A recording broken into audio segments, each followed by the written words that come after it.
Hello and welcome to Afternoon Tea with Karen.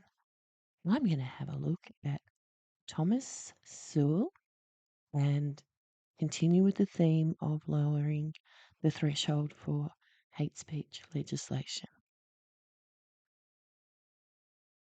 A neo-Nazi who violently attacked a security guard outside Channel 9 is on the run after fleeing and later defending white supremacy online. Laura Turner reports Thomas Sewell's actions have been widely condemned as police hunt him and an accomplice. A coward's punch from the far right. This is neo-Nazi Thomas Sewell attacking a security guard after he was asked to leave the Channel 9 building. Sewell had an accomplice film the attack, hurling racial abuse at the security guard. Dance, monkey, dance. Watch yourself, bro. I'm not a dance monkey. Watch yourself. Fucking touch me. Mr Sewell, a member of far-right group National Socialist Alliance, approached Channel 9 security last night wanting to speak to staff from the Current Affair office. Current Affair on your show about us being terrorists, our organisation advocating for white people in this country. Security had asked him to leave. Sorry, you can't film in the building, bro. The exchange turned violent and Sewell then fled the area, later posting videos online defending white supremacism and himself. Out of reasonable self-defence for the cameraman to stop him from having his throat crushed, I disabled the attacker. The attack has disgusted anti-defamation groups. Well, last night was a reminder that where white supremacists gather, violence usually follows. And gone to the top of politics. What a cowardly scumbag. You know, this is... Our grandparents' generation thought they'd... I think they'd be shocked to realise we're still arguing about Nazis. The police hunt for Sewell comes as an anti-vilification committee tackling anti-Semitism prepares to report to the Victorian state government tomorrow. Sometimes you've got to do more than just call it out. Sometimes you've got to go further than that, and if we have to, we will. He gets charged, but I think that in this day and age, where there is a matter of politics that comes into a simple self-defence case, an assault or an affray, when there is the state-mandated religion brought up in the case, that being diversity and multiculturalism, and it becomes a political matter, it is difficult for a white Australian to get a fair hearing when there's such emotional and political charges behind the case. But does a hand on a shoulder and a push justify six punches to the head? I stand 100% by my testimony that this individual grabbed my friend that I care about by the throat and tried to strangle him. I stand 100% by that testimony because that is the truth. And all of the Channel 9 witnesses, because the entire prosecution was loaded with Channel 9 staff and employees, and all of them have a very selective memory where they remember the series of events, then they forget what happened, nothing happened for a short period of time, and then magically out of nowhere, I came out of nowhere and allegedly used that excessive force. And I believe that these Channel 9 employees are covering for their own people. This person was a Channel 9 staffer. It was all on CCTV.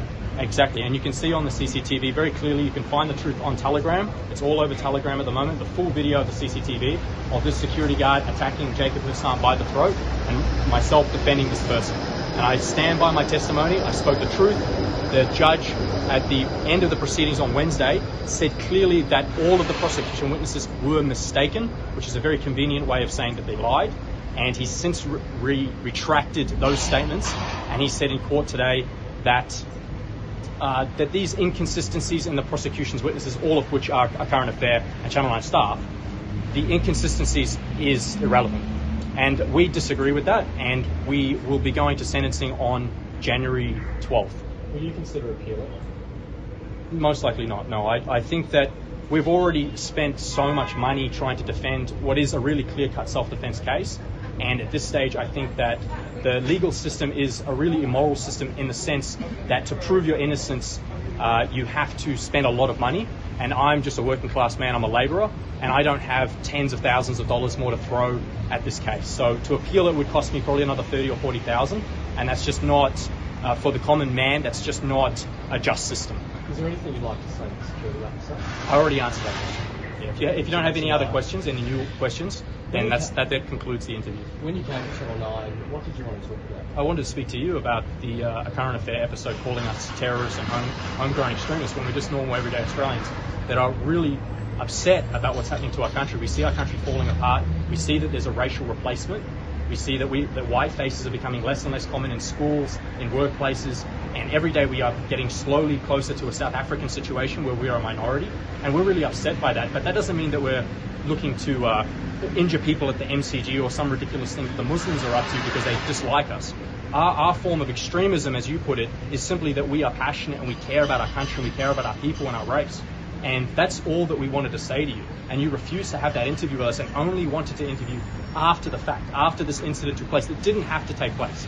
We did not go there looking for violence, but violence met us, and I behaved in an honourable way to defend those that I care about, and I stand by those actions. You say that you don't condone violence. You've given out today. You feel guilty.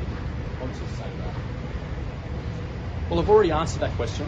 So you're again asking me the same question in a different way to get a different soundbite to put on the television tonight, because the soundbites I just gave you are not in line with your narrative, or you're going to find it hard to twist them. So I'm not going to answer that question again.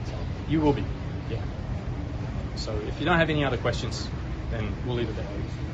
Can I ask what the end game is with the group that you're running and what your hypothetical is?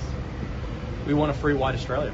Whether that's big or small will depend on how many white Australians care about their race over globalism and money. And what does that look like? What Australia looked like prior to 1966.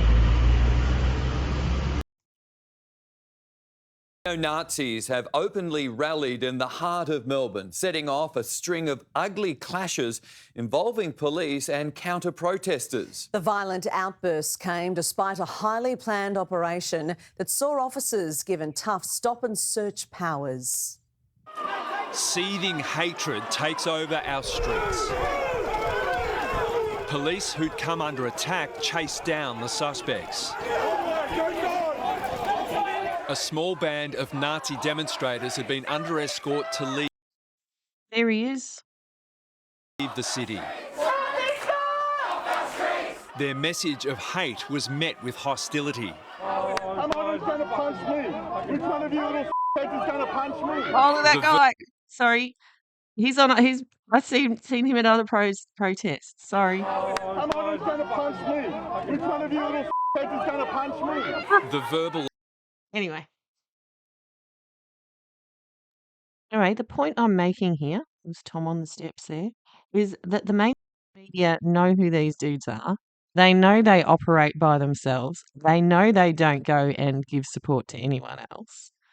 Yet, we stuff. The Premier is calling out the evil views of neo-Nazis as pressure mounts on the government to strengthen the state's laws. The hate group symbol is already banned, but Jewish leaders say the salute should also be illegal after violent protests at Parliament. The antidote to anti-Semitism, a Jewish festival in the heart of Elstonwick. A proud, established community showing itself off after yesterday's show of Nazi salutes on the steps outside Parliament. Those who work inside Parliament share a rare voice of unity. What we saw in the Melbourne CBD yesterday were a bunch of cowards. This is incitement of hate and violence. The neo-Nazis joined an anti-trans speaker and her supporters, facing off against a much larger group fighting for trans rights. The small group of neo-Nazis wore masks, angering Nina Bassett, a local... So if just Dud Karen from Bunyanyaba can see that those two groups were obviously not hanging out. Like, apart from the massive history of what we know about Tom and his mates, like, they don't even look like they're hanging out together. We'd like to see the government go a little further. We can start talking about things like banning the Nazi salute, for example. I don't think we want to get in a situation where we have to ban each and everything. At a multicultural gala dinner, the Premier was applauded for this. No amount of vile ideology will defeat us as the multicultural capital of our nation. Later tweeting to trans people, "Our government will always support you and always respect you. Your rights are not negotiable." I'm just disappointed. And if the Liberals weren't in disarray. Test of his leadership, John Pursuto will gamble his reputation fighting to expel a controversial MP from his Liberal Party room.